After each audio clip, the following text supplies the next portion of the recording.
Welcome to Tenor Tech, where I solve the problems you didn't even know you had. You begin by turning on device location and granting background access so the map can update continuously. Open your Maps app and sign in. This ties sharing to your account and prevents lost sessions. Next, choose a contact from your list or tap Share to create a live link.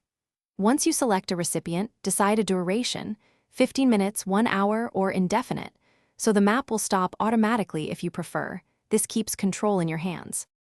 Once done with the basic share, fine-tune permissions and precision so you control what others see. You can share exact coordinates for meetups or approximate location for privacy. Make sure to choose duration and whether recipients can reshare. Then, pick the delivery method. Direct app share for richer experience or copy link to paste anywhere.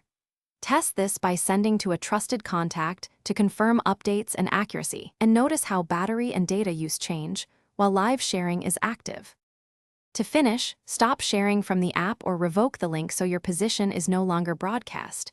Do this immediately after you arrive or when privacy is needed. If recipients report no updates, check your location services, background permission, and mobile data or Wi-Fi. Poor connectivity is the most common cause. If problems persist, restart the app or device, re-enable permissions, and resend the link. One key troubleshooting tip: toggling location and reconnecting the network usually restores live updates quickly. Thanks for watching. Subscribe to keep your life in tune.